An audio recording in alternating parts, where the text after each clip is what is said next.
শিক্ষার্থী বন্ধুরা, আমরা এবার আরো কিছু বেসিক শেপ তৈরির বা ড্র করার প্রক্রিয়া জানব। আমাদের টুলবারে এখানে আমরা যদি লক্ষ্য করি, আমরা একটি রেক্টেঙ্গুলার টুল দেখতে পাচ্ছি। আমি আমার মাউস পয়েন্টারটি এই টুলের উপর আনলে আমি যে টিপসটি দেখতে পাচ্ছি, সেখানে আমরা দেখতে পাচ্ছি এটি রেক্টেঙ্গুলার টুল এবং এটির শর্টকাট কি এম, অর্থাৎ কিবোর্ডের শর্টকাট কি এম চাপলে এই টুলটি নির্বাচিত হবে। যাই হোক, আমি এই টুলটি নির্বাচিত করে আমি আমার ক্যানভাসে মাউস ক্লিক করে ড্র্যাগ করে যেখানে আমি আমার ড্রয়িং শেষ করতে চাই সেখানে নিয়ে ছেড়ে দিচ্ছি। লক্ষ্য করুন, আমাদের এখানে একটি চতুর্ভুজ আঁকা হয়ে গেছে। আমি পুনরায় এটি মুছে পুনরায় আমি এই ড্রয়িংটি করছি। এই জন্য প্রথমেই আমি আমার রেক্টেঙ্গুলার টুল নির্বাচন করছি। আমি ঠিক যে অংশ থেকে রেক্টেঙ্গুলারটি শুরু করতে চাচ্ছি, অর্থাৎ আমার চতুর্ভুজটি শুরু করতে চাচ্ছি, সেখান থেকে সিলেক্ট করে ক্লিক করে মাউসটি যেখানে এনে আমরা ছেড়ে দেব, ঠিক সেই পর্যন্তই আমাদের রেক্টেঙ্গুলারটি ড্র হবে। সুতরাং আমরা যেখানে রেক্টেঙ্গুলারটি শেষ করতে চাই ঠিক সেই অবস্থানে এসে আমি মাউসটি ছেড়ে দেব, তাহলেই আমাদের যে রেক্টেঙ্গুলারটি সেটি ড্র হয়ে যাবে। আমি এটিকে মুভ করে রাখছি এবং আমি আরেকটি রেক্টেঙ্গুলার আঁকছি। লক্ষ্য করুন, আমি আমার প্রয়োজন অনুযায়ী যে কোনো মাপে, যে কোনো পার্সপেক্টিভে আমি আমার রেক্টেঙ্গুলারটি ড্র করতে পারবো। এখানে বেশ কিছু রেক্টেঙ্গুলার আমি ড্র করেছি। এবার আমি এই টুলটি ব্যবহার করেই ভিন্নভাবে রেক্টেঙ্গুলার কিভাবে তৈরি করা যায় তা দেখব। এই জন্য প্রথমেই আমি রেক্টেঙ্গুলার টুলটি নির্বাচন করছি। এবার আমি আমার ক্যানভাসের যে কোনো জায়গায় আমি যদি মাউস ক্লিক করি, তাহলে রেক্টেঙ্গুলার অপশনস ডায়ালগটি আমরা দেখতে পাবো।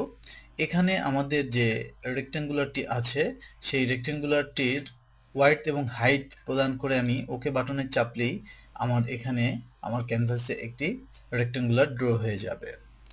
এবার আমরা আমাদের এই রেক্টেঙ্গুলার যে টুলবারটি আছে সেটির সাথে মডিফায়ার ব্যবহার করে কিভাবে আমরা এই ড্রকে আমরা আমাদের আরো প্রত্যাশিত রূপে পেতে পারি তা জানব। লক্ষ্য করুন, আমি যখনই এখানে এই ড্রটি আঁকছি তখন আমি নির্দিষ্ট করে দিতে পারছি যে আমি আমার চতুর্ভুজটি কিভাবে চাই এবং কি ওয়াইড এবং হাইট ডাইমেনশনে চাই। লক্ষ্য করুন, এখানে আমি যদি এই চতুর্ভুজটি আমি সমান হারে চাই, অর্থাৎ এটি একটি বর্গক্ষেত্র তৈরি করতে চাই, তাহলে আমার উপরে এবং নিচে ডানে বায়ে সব দিকে সমান হারে আমাদেরকে একটি চতুর্ভুজ তৈরি করতে হবে। কিন্তু যেহেতু এটি খুবই সূক্ষ্ম একটি বিষয়, এটি কিন্তু এভাবে তৈরি করা খুব কষ্টসাধ্য একটি ব্যাপার হবে। ইলাস্ট্রেটর এর জন্য একটি সুবিধাজনক কি প্রদান করেছে, সেটি হচ্ছে কিবোর্ডের শিফট কি। আমি যদি শিফট কি চেপে আমি আমার চতুর্ভুজটি আঁকি, তাহলে এটি মূলত একটি সমভুজ হবে, অর্থাৎ এটি একটি বর্গক্ষেত্র হয়ে যাবে, একটি স্কয়ার এটি হবে। লক্ষ্য করুন, আমি আঁকলাম, এটি একটি স্কয়ার হয়েছে। আমি এটি পুনরায় মুছে দিয়ে আমি আবার শিফট চেপে আমি আরেকটি স্কয়ার আঁকছি। লক্ষ্য করুন, এর সবগুলো বাহু সমান। সুতরাং আমরা ড্র করার সময় যদি শিফট কিটি চেপে আঁকি, তাহলে এর যে ডাইমেনশন সেটি সব দিক থেকে সমান হারে হবে বা সমানুপাতিক হবে।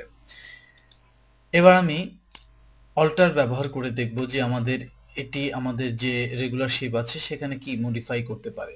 যখনই আমি অল্টার চাপছি কিবোর্ডে, লক্ষ্য করুন অল্টার চাপার সাথে সাথে আমার যে প্রচলিত যে আইকনটি আছে তার চারদিকে কিছু পয়েন্ট যোগ হয়ে যাচ্ছে, অর্থাৎ এটি একটি ক্রসের চারদিকে একটি ফ্রেমের মতো দেখাচ্ছে। এবার আমি যদি এখানে কিছু আঁকি, লক্ষ্য করুন এটি দুদিক থেকে বাড়ছে, অর্থাৎ অল্টার চেপে আমরা যদি বৃত্তটিকে আঁকি, আমরা যদি চতুর্ভুজটিকে আঁকি, তাহলে এটি দুদিক থেকে সমান হারে বাড়বে।